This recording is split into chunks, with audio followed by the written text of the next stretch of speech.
Oh my God, that actually makes me tear up reading that. That's amazing. It's so wonderful. Yeah. Like, that is the way to do it, to celebrate and mark a pregnancy. Gosh, I'm feeling very emotional at the moment. Oh, she's gone. She's I'm gone, gone. everyone. We've lost her. We've lost her.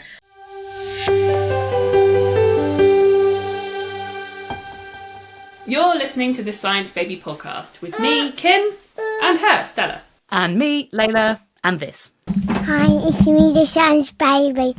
Welcome to my Codpast. We're two nerdy mums who have researched the crap out of parenthood. Seriously, you do not want to see our Google search histories. Each episode we chat about the why behind pregnancy, birth, and everything that comes after. Because babies don't come with a manual, but with one born every minute, we reckon we can figure it out. Hi, I'm the Science Baby. I'm a big boy. I'm just holding it in case it falls. Okay, that's good. I'm doing drawing. You're doing drawing, are you? Yeah. Okay. Gosh, that's very good drawing. Tinga, tinga, tinga, tinga, tinga, tinga, tinga. I'm making a noise. Don't touch it, though. You are making a noise. You make a lot of noise, don't you? Tinga, zinga, boomba, zingba, doomba, zingba, doom. Oh, it's wobbling. Well, don't wobble it then. If you don't touch it, it won't wobble. Ah! Oh, look, it's a baby. Baby. Hello, baby. Hello, baby! Hello, not so baby. What were you just telling me you were, Felix? I'm two. I'm two. You are too, You're aren't you? two! Yeah. Yeah. You're so You're a big boy, aren't old! you? The big boy. You are a big boy. Look at you and your cool hair. Stella's still got silly baby hair. You've got proper big boy hair now. I love your baby hair, I've Stella. got scratches. You got scratches? Where? Here. Oh, I see. I think you just mean itchies, don't you? Itchy. You've got an itchy bit there. Felix, are you a podcast host now? Yeah. That's very cool, isn't it? Do you want to show Kim? What's this? What's this?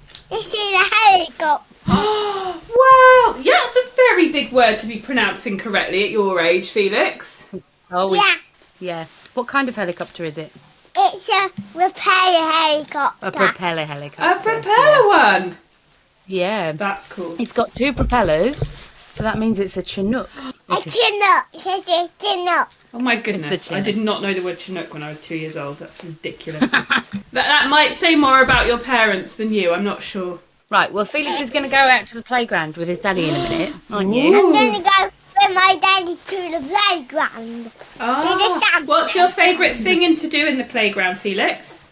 I'm going to go on the slide. On the slide. I'm going to go on the ladder and I'm going to slide down on the slide. And can you go down the slide on your own? Yeah. Yeah, you can. That's yeah. really cool. What else do we like to do at the playground? I'm going to swing. Go on the swing. Oh, the swings are my favourite as well. Do you go all the way round in a circle? No. Because that would be That would be in unsafe. contravention of the risk this. assessment for the playground, I think. Indeed. I do this on the swing. You do this. Woo. Oh my goodness, that is a very big swing, actually. Yeah. Yeah. You're extremely brave. It goes very that far. And you know what? The secret, it doesn't go as high if you don't make the noise. It's true. You have to go wee. Yeah, you have to go wee. And then you go really high, don't you? I've got my dinosaur. You can. Yeah. Do you want your dinosaur? Yeah. Okay. It's quite difficult for Mummy to get it, but I'll get it. Hang on. With one of the many spare hands you have at the moment, Lola. Hold please. Hold please. Dinosaur retrieval in action. Right. One dinosaur retrieved. Ah! What kind of dinosaur is that, Felix? Do you know?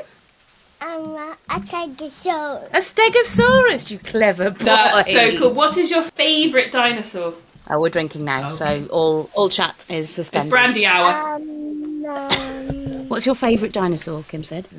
I don't know. I'll tell you what I think his favourite one is because he pretends to be it all the time. Yeah. A Pachycephalosaurus. What is Which that? is- One of those? It's the one with the hardened dome of bone on its head. And like little rams, like little goats, they just headbutted all the time. So it was for protection against headbutting. And this one is quite fond of a headbutt love. Like Right. this. Urgh.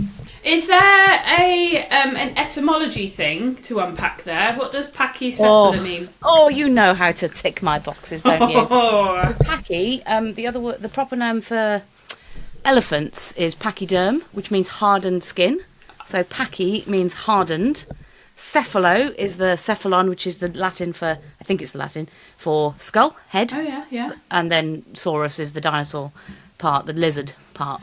Is that why cephalopods are called cephalopods? Because they're just an enormous floating head with tentacles hanging off. Head and foot. Cephalopod, head foot. Yes, that's what I'm... That's so clever, isn't it?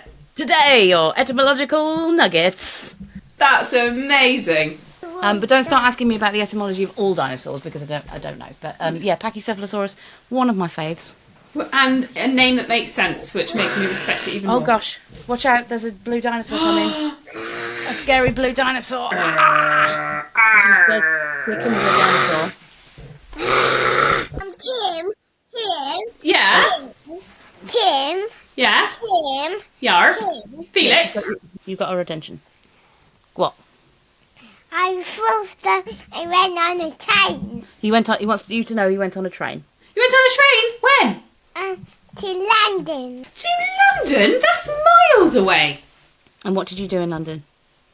I don't know. What did we see in London? Did you get too drunk? You don't remember anything? We went to that big room and we saw lots of...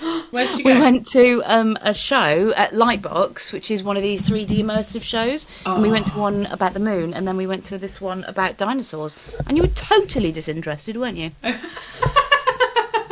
So what's Stella been up to this morning? I don't know. Well, you don't know. I'm asking Kim.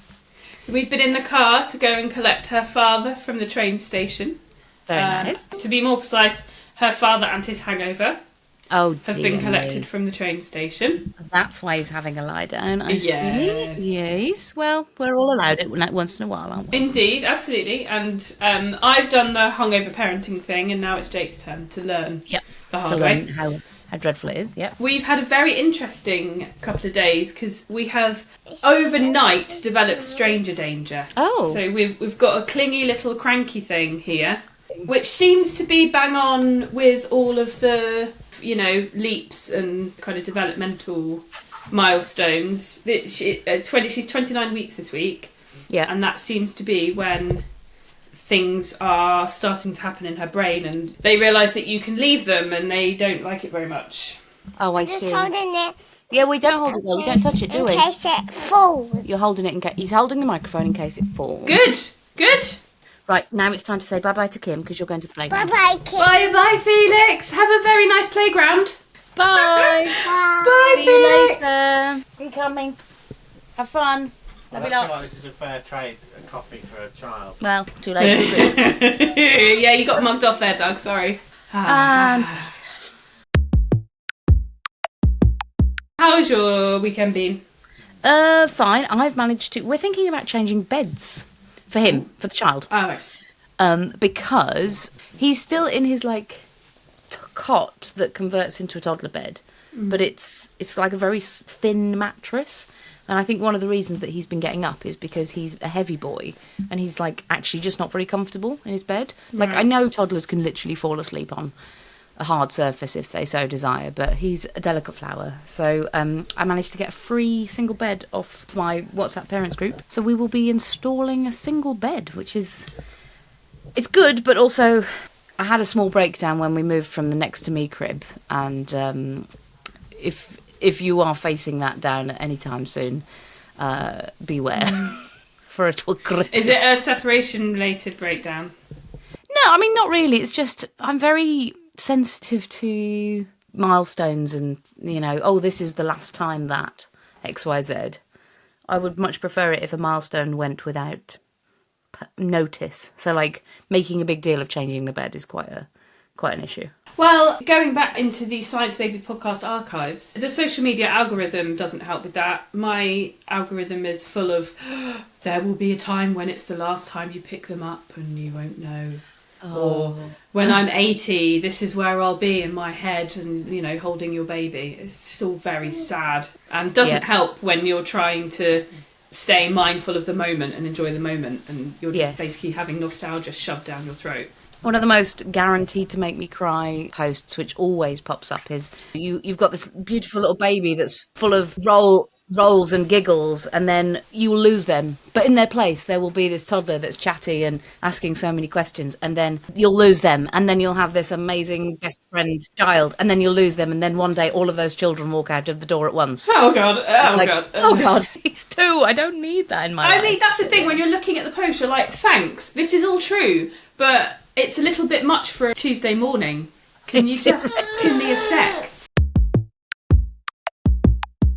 In light of the fact that we both have children in our peripheries today, I thought we'd take a bit of the pressure off and not introduce any amazing new baby science, and just chat a little bit about how far we've come in just over 10 episodes already. I can't believe we've had 10 episodes. That's mental.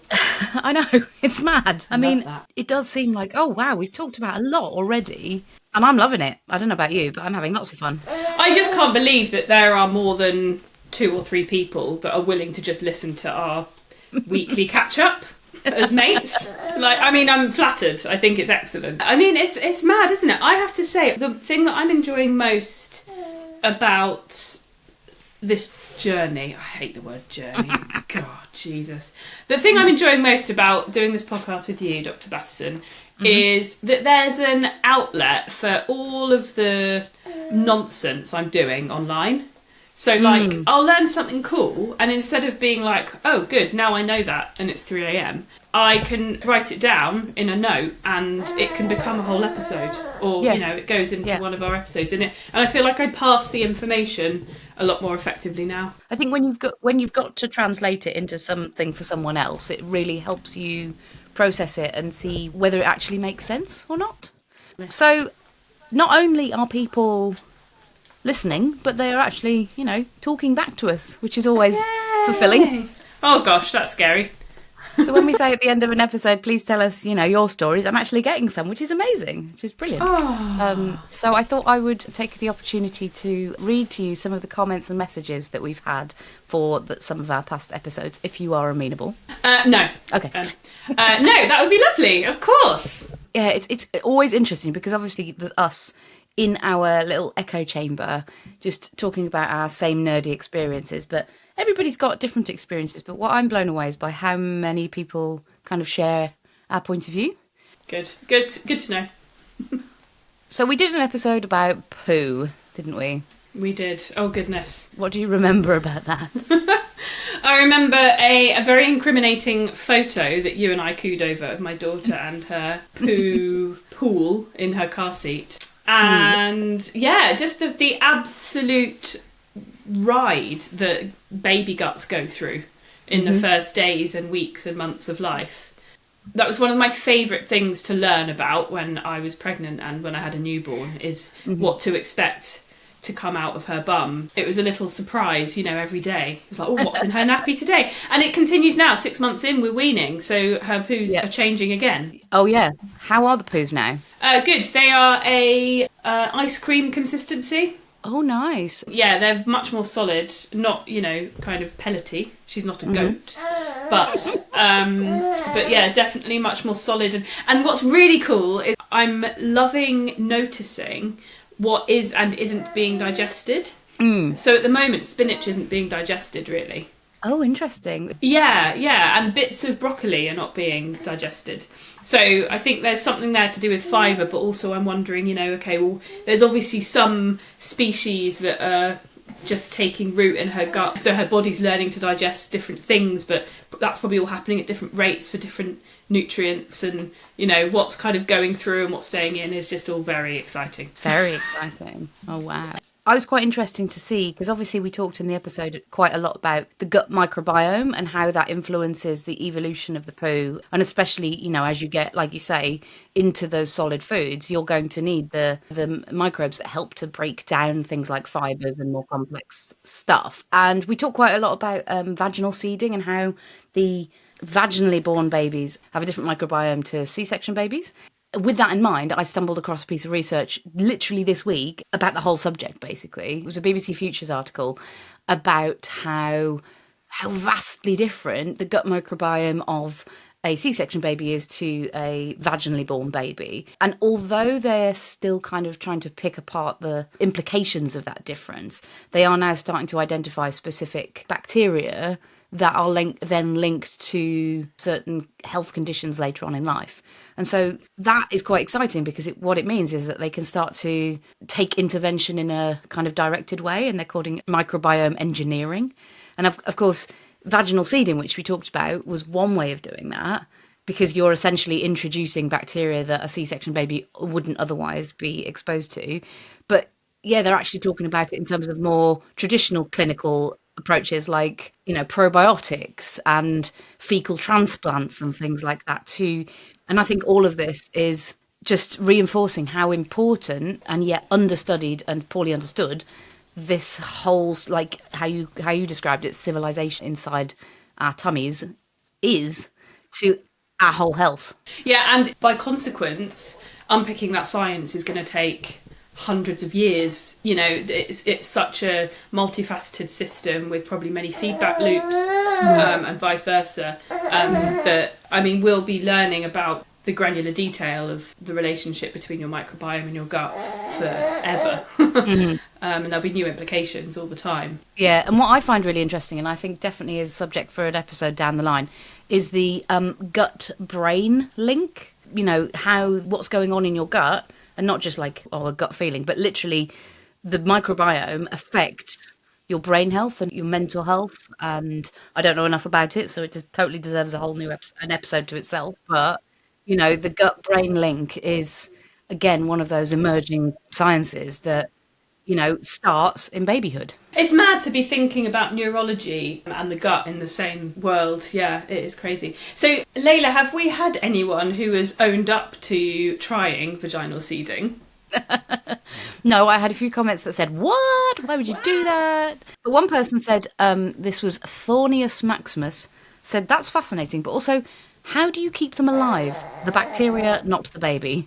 That's a really good question. I wondered that at the time as well. I think that generally it's done almost at the same time. Bacteria can pretty much do pretty well without food for a while. We collected bacteria from underneath a glacier, and we didn't keep them in any particular strange way and didn't transfer them to an active growing medium for several days, and they were absolutely fine. So I think, like you say, the actual process of the seeding is done pretty much simultaneously. I think I read it's something like within an hour. But I wonder if that question's asking, how do you keep them alive inside the baby? But as far as I understand it, the food that they're getting and going through their gut is going to be sufficient to keep the ones that are going to survive alive and not favour the other ones. Do you think that's fair? I think so. And also, I guess the same would apply to the species that are transferred during a vaginal birth. They're going into the baby's body, so they either survive or don't. So it's a kind of extreme natural selection process, isn't it? Yeah. Oh man, I want to speak to someone who's done it. We should get a guest in who's done it, or please let us. If you've done it, please let us know. Because I might regret not doing it. I was just shamed out of it at the last minute. As I said, they're actually thinking about ways of engineering it. Once they know actually what they're doing. That is very cool. So we did an episode about breastfeeding, and that was a really interesting one because I didn't breastfeed. A lot of the people I had subconsciously surrounded myself with were also people who were not necessarily against breastfeeding, but might have had similar difficulties and had similar ambivalence towards breastfeeding versus formula feeding. But obviously we spent quite a lot of time talking about the reactiveness of breast milk, and you shared your difficult but ultimately rewarding journey with breastfeeding, and that interestingly sort of shaped my social media interactions in a way that I'd not seen before, including people who had positive breastfeeding journeys, which was really nice to see as well. It's good. It's interesting that you use the word journey, because that's... Because you hate it. Yeah. It's very much the word that has been labelled to this subject since the beginning of, my parenthood journey. I have spoken to one single person who had a very easy time of it, breastfeeding. Everyone else, there's been at least something that's gone wrong, or, they've had to come to terms with a reality that was different to their preconception. So it's interesting and not surprising at all that we've had so much engagement following that episode. I think it's a preoccupation of everybody, isn't it? For better or for worse. You know, I've had people come to me and say, you know, breastfeeding healed them, or, you know, breastfeeding was hard, but it's been amazing. And I'm like, I read these things and I think that is wonderful. It's not my experience. And like so much of parenthood, it's so individual.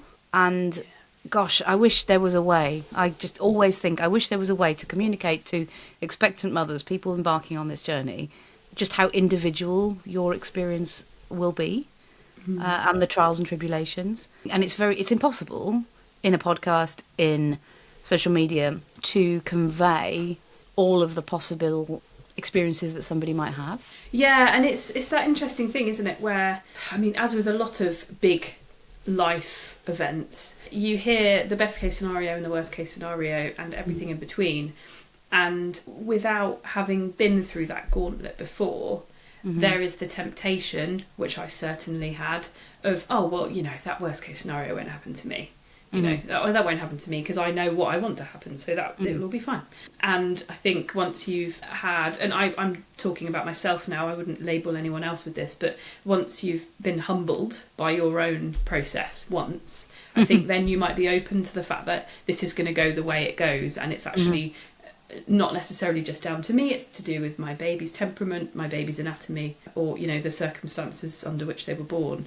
But I think you just, before you go through that process for the first time, I guess in order to engage with what's about to happen, you have to have some sort of imagined future, don't you? And you're not going to let yourself imagine a future where it's all going wrong and you feel lonely and like a terrible mother. That word is so powerful, humbling. Parenthood is so humbling. Everything you imagine it will be, it probably isn't going to be. Very surprising. It's a very surprising experience, just like breastfeeding itself. I was direct messaged by a lovely lady called Carly. She said, I feel like I carried a lot of guilt for giving up on breastfeeding my baby at 5 weeks because it wasn't working, despite multiple lactation consultants. So, you know, you had lots of consultation and that ultimately helped you, but that's not to say that that is always going to be the case. So Carly goes on to say, I'd never really considered that I also went through a long and somewhat traumatic birth that resulted in some more difficult recovery. Your comments made me realise that it's not just the feeding in isolation that was the challenge, but everything all at once.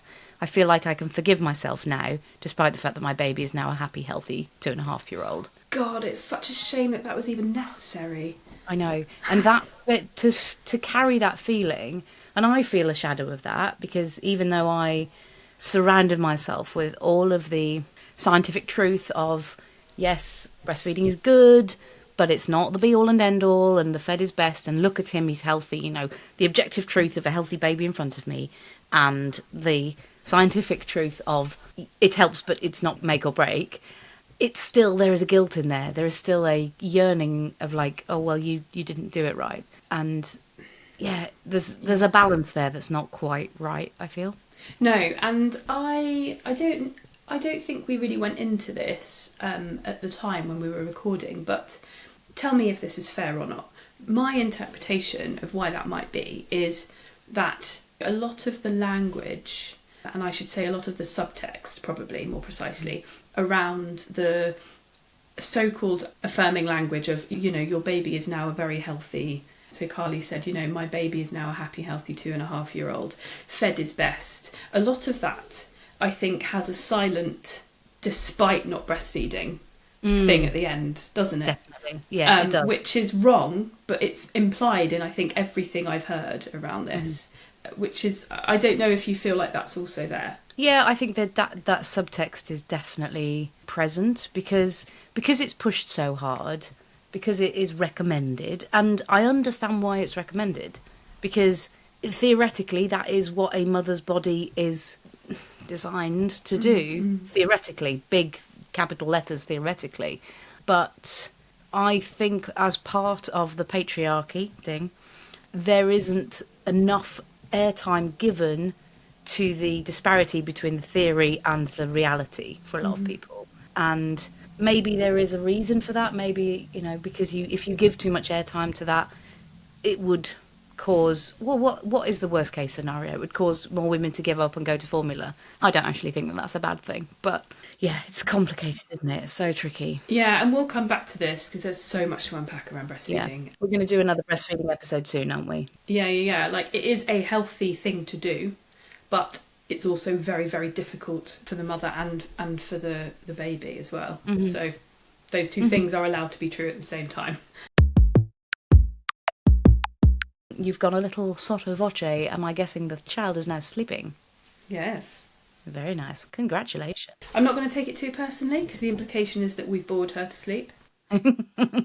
She is 6 months old. I think anyone can be expected to have just a limit of how much scientific shit they can hear. It's a good tagline for the podcast. Set your boundaries, babies. So we also did for Baby Loss Awareness Week, we did an episode about pregnancy loss, and that one was a biggie. I think it's one of those things where when you share vulnerability, it encourages everybody else to share their vulnerabilities as well, which is a great thing. And, you know, this was the take-home message of the episode, wasn't it? About let's not treat it as a taboo subject. So I was very, you know, it sounds perverse, but I was happy to hear everybody's tales of loss because it should be shared. It should be a part of the natural conversation.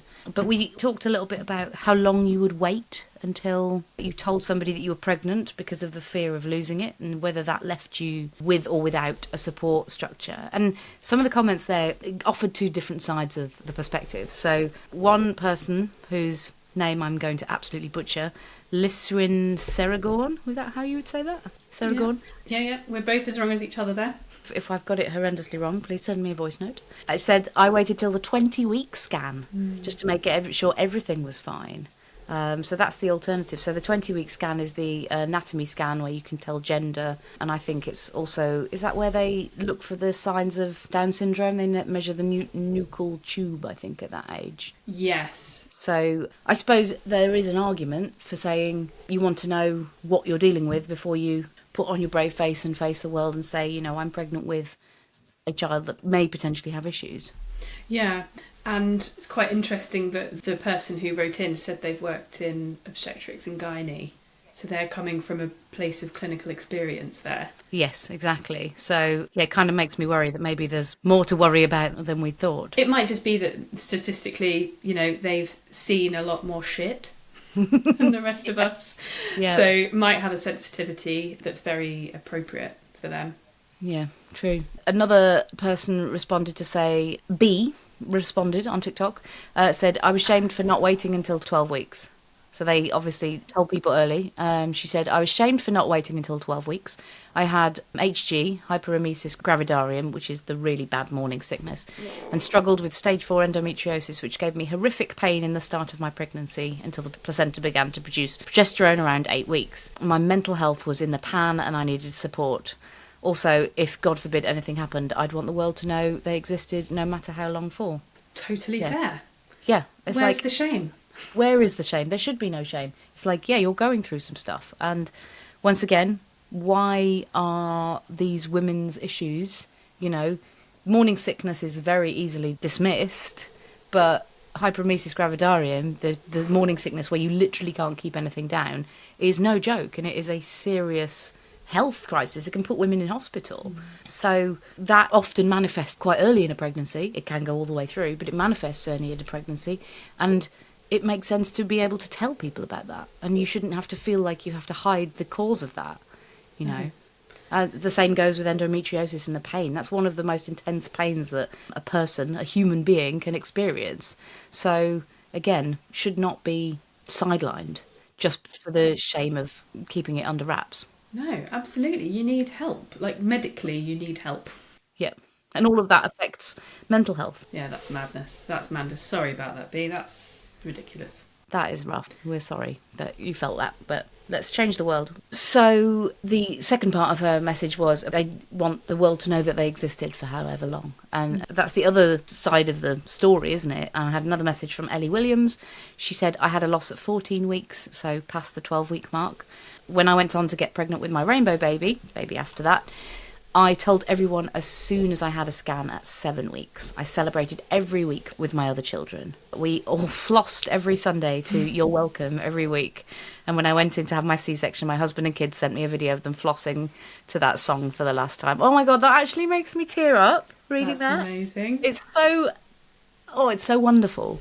Yeah. Like, that is the way to do it, to celebrate and mark a pregnancy. Gosh, I'm feeling very emotional at the moment. Oh, she's gone. She's I'm gone, gone. everyone. We've lost her.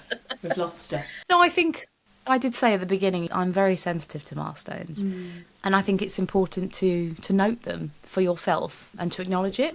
Yeah, and also I think even if you don't have a high-risk pregnancy or you haven't experienced a loss before, being in that position myself with Stella, I also used a weekly tick of, oh, well, we're, this many weeks into the pregnancy now, so statistically the chances of anything not being right have now gone down to X. Obviously, you and I love a bit of data. So, to have that kind of numerically going by every week and knowing that objectively the risk of anything going wrong was going down, I found incredibly reassuring in the most materialistic, real world way. So I think that's an incredibly healthy practice. Yeah, I love that. But on the flip side, Gemma Bell tells me that her second pregnancy after my son, we found out was a miscarriage at the first scan, but we told family and friends, and it was heartbreaking telling everyone afterwards.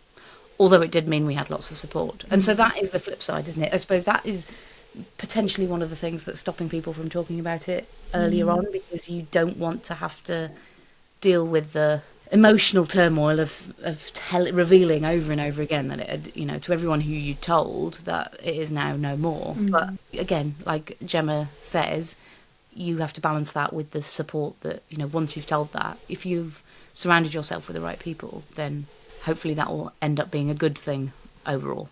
Yeah, absolutely. And I think it comes down to the fact that you are the one going through this experience, so you get to write the script on how you engage other people on it and who you tell and when. I think, is a big reflection on how you like to process things as a human being. If you like to process things with support and by talking things through, I think it's a great idea to tell people as soon as you want. I can totally understand that if you like to process things internally, you might want some space before you engage. But it's your thing. You do you. Absolutely. Yeah, just don't let external factors affect you as far as possible. Definitely. So the other thing we talked about with the pregnancy loss video was some of the language that we use around describing pregnancy loss. And obviously miscarriage is the clinical word, and we advocated for the use of pregnancy loss because it implies less blame. Naturally, I had the Facebook mums come for me and say they're just words and don't tiptoe around it. And I was like, clearly you have not come into contact with the nuances of self-awareness. But thankfully, as is always the case, there was a discourse that followed. Louise Lawson said to me, as someone who's experienced it, I never realised how different the wording could make me feel until I heard you say that. So thank you. That's good. So that was nice. But interestingly, a couple of people reached out to me to tell me about the word in French. So in French, the word is fausse couche. Oh. So Karine messaged me to say the French word is fausse couche, which sounds like it's not real, like you didn't really carry it, because the word fausse means false. So it's like a false carry. So Karine said that she felt bad about it because it made it feel like it was never even real. It was false. But interestingly, somebody else reached out to tell me about the French word. Caroline said she feels it's better in French because fausse couche means false pregnancy and the words don't blame the mother. I feel like false is a slightly more ambiguous word. Would you say that? Definitely. And I wonder if there is some shift in the umbrella of what that word can mean between French and English. Because false, I mean, I agree on both sides. But, I mean, the interpretation is, I think, probably up to you. It's such a emotive subject, isn't it? That you're going to bring your own preconceptions to the word, whatever the word is. But that's really interesting that you've got two French speakers with opposite interpretations. Interestingly, the Science Baby podcast, obviously we're both in the UK, but the distribution, the demographics of our listenership is remarkably diverse. So it makes me feel like we should do a bit better research into how things are than the rest of the world. But that's what our lovely listeners are for. But yeah, we've got people from all over Europe, South America, Japan. It's really nice to hear people's perspectives from different places. That is really cool. And especially as we are learning that so many of the subjects that we touch on have really deep cultural aspects to them as well, which is to say that a lot of things that we assume to be true are only true in a Western society or British society. And so it'd be lovely to get some engagement from everyone on, you know, how things differ, you know, where you are. Set us straight on some things. I imagine there's just a few million things that we need to be set straight on. So on the subject of diverse listenership, we did an episode on hair loss and postpartum hair loss. And I've got a message from a lovely lady whose name I'm, again, going to absolutely butcher. It's Alexandra Mittelstadt Chavez. So that seems to me to be a bit of German and Latin as well, maybe? Yeah. I'd love to know where that comes from. Anyway, Yeah. She was very supportive and said it was one of the best explanations she's ever heard. So that was nice. Oh, wow. She said, I thought I was prepared for some hair loss, but man, that one faithful shower around the 3-month mark has scarred me for life. Oh, yeah. Am I right in remembering that it was quite sudden for you as well? It was quite sudden for me, yeah. It was 3 full months. It was just like literal handfuls in the shower. It was disturbing. Yeah, yes. Very alarming. Really Very alarming. alarming. Yeah. Interestingly, Cheeky Mrs. at Cheeky Mrs. on TikTok said 3 months postpartum is very early for postpartum hair loss.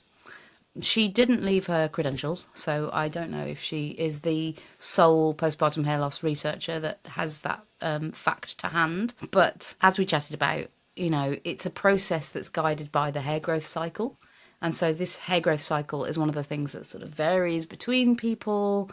And it's, you know, if you look at the cycle, 3 months is where you're going to likely to start seeing it. Just because of how long that telogen phase lasts, how long it sits there before it starts to fall out. But then I've had people saying to me that their hair loss has gone on for years. So it's interesting to think how much it can vary individually. Yeah, and indeed, if it comes on a bit more gradually, then you may well not notice it until quite a long time after that kind of, 3-month initiation of the signs. So yeah, that might make a lot of sense. And some people might be more sensitive to it than others, from an observation point of view, or from, their hair texture might make it more or less noticeable as well. Absolutely. I am personally, I'm a fan of, not financially, physically or emotionally, but I'm a fan of Barbie Williams' advice. Yes, so with the message from Barbie Williams, which I had to share with you, she just says, just keep getting pregnant back to back, never lose the hair. Sure. Pas problem. Good. Pas de problem. I'm not sure I could admit to my second child that they were just a hair-keeping baby. Mummy... It seems like a very short-sighted commitment. Yes. Yeah. Hey, look, we probably just don't have the balls that you do, Barbie. So you absolutely crack on. You please let us know how long that's been going on for. Yes. What are you up to? What's your count? How long is your hair, and how many children has it taken?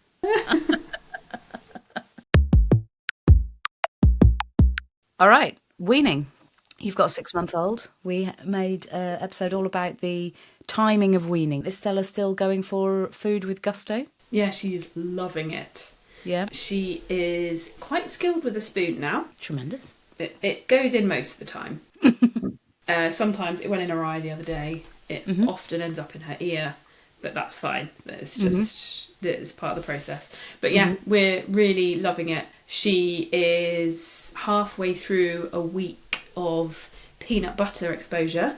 Oh, exciting. So big week for us in terms of the allergen introduction. So far so good. So she loves a bit of peanut butter. And yeah, I'm trying now to remain aware of macronutrients and micronutrients and just trying to set up some good habits with what we give her. So I've been experimenting with some organ meat as well. Oh, God. Because as Amber, has flagged to us the iron needs of a baby are very important. So Amber says from 7 months old, children need the same amount of iron as a grown man.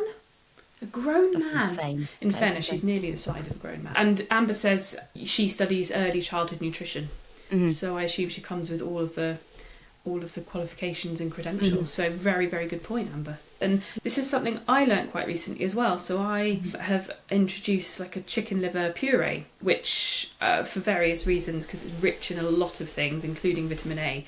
I'm not giving it to her very often because that can have some toxicity. But in terms of the iron content, we're trying to get there. So, just as part of her trying new things, just trying to be aware of that. So it's a really good point that Amber brings up. Yeah. So in relation to the sort of the timing of weaning, we didn't really get a chance to go into it too much, but that was one of the reasons that early weaning used to be encouraged, because there was a concern that breast milk didn't contain the amount of iron that a growing child would need from 6 months. And it continues to be one of the reasons why you shouldn't try and leave weaning too late, because any food, the vast majority of solid foods that you're going to be offering your child on their sort of early weaning journey is going to have a higher iron content than the breast milk that you're getting, the sort of double processed breast milk. You're not literally pumping out, blood iron. And so as the child's iron needs go up for their healthy development, the best thing to offer them is food. And as you say, there are certain foods that are higher in iron. But yeah, it's that 6 month, 7 month mark where you want to start thinking about introducing iron into their diet. But on the flip side of that, we talked about the timing of the weaning and how it varies for every child. And so even though the recommendation is 6 months, and for reasons like that iron content, each individual child is going to vary. Like you say, Stella's been really into food and she's totally ready for it. She's got all of the control. But then other babies, we've had a message from Rhubarb, who said that there was so much force of 6 month mark, you must introduce it. But her son didn't lose his tongue reflex, pushing it instantly out until 8 months old. And after that, they were full pelt into food. He was probably starving, but his body wasn't letting him eat. So that's, it shows, I can only think what you were going through, Rhubarb, in that, that 2 month period where everybody's like, get the food in them. And he's like, I literally can't get food in him. Yeah. And it just, kind of underlines all of those, the tick box of things you have to make sure are in place before you introduce food, so to make it safe and to make it effective. I mean, his body was, like you say, his body wasn't ready. Not ready. Much you can do to argue with that. No, indeed. And then just in that end of that episode, we talked about choking, and I'm kicking myself for not mentioning this amazing mnemonic when we talked about choking versus gagging. And Rin reminded me, loud and red, go ahead. Silent and blue, needs help from you. What more do you need? What more do you need? I guess early parenthood is full of weird acronyms and mnemonics and things like that. But if the child is making a noise, it means air can come out of their airway. And so they are struggling, but they're probably going to get there on their own. It's only if they are silent and blue that they need help from you. Yeah, 2 of the things that babies are not often and shouldn't be. So always a red flag. That's really good. Thanks, Ren. We have also recently done an episode on baby healing and how they refresh their body all the time. And one of my favourite facts from that was just how quickly we refresh our skin surface. And Jessie Lucas said in all caps, so you need to know this, I heard before that you're basically a new human every 7 years, but it could just be a couple months. She means it. So it is just the skin surface that in adults is refreshing itself every couple of months, and in babies is much quicker. So I did a piece of research recently about how many atoms of William Shakespeare you have inside you. And it's many thousands.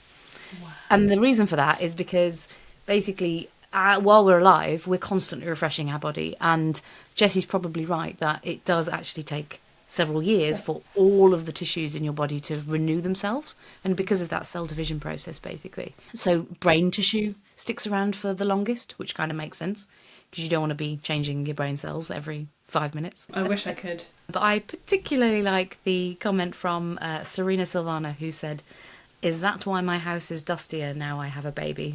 Yes, that is science. That's what you need to tell everyone. Yeah.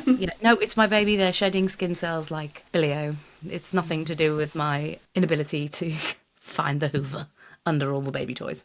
Yeah, I don't want to advise what you should do if someone does question why your house is so dirty while you have a young baby, because it wouldn't be legal, but I think stop listening to someone if they ask you why your house is dirty and you have a baby. Yes, indeed. Indeed. Cool. We've got a lot of episodes under our belt. More to come.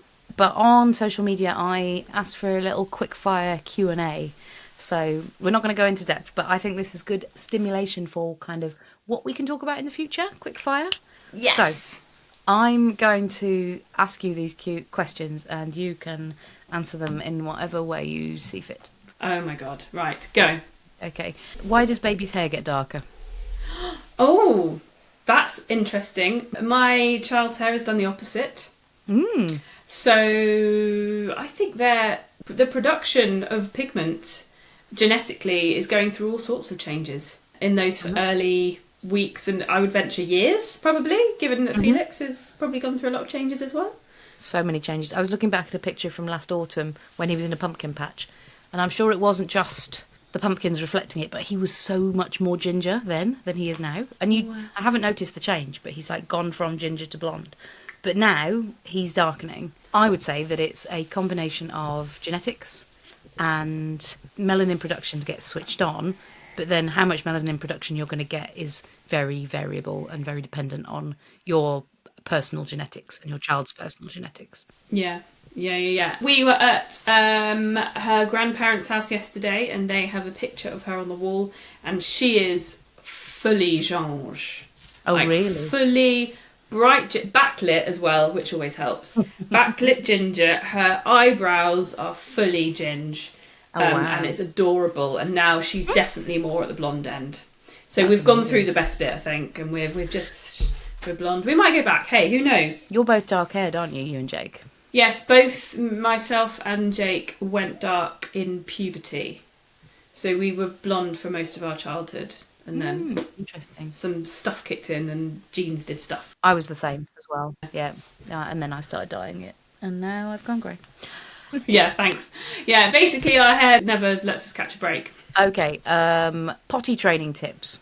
Go, Kim. I'm an expert on this. So as far as I know, aren't you just supposed to go sort of take them out into the garden and sort of hold them up over the soil? Isn't that potty That is training? literally what I do on a daily basis, for sure. Sweet. Yeah. Awesome. Yeah. Good, thanks for that. Oh my gosh, where would you even start with potty training? I have got a whole series of stuff coming out for Science Baby about potty training. We are on our potty training journey. Oh, we're on a journey. Everyone must be on a journey. That's the fun. It's been humbling. It has been surprising. It has been frustrating. It's been immensely rewarding.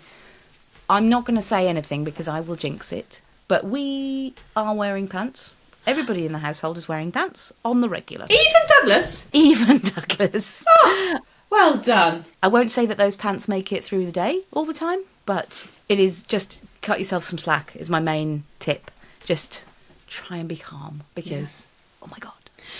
To date, at time of record, how many poos have you had on the floor? On the floor?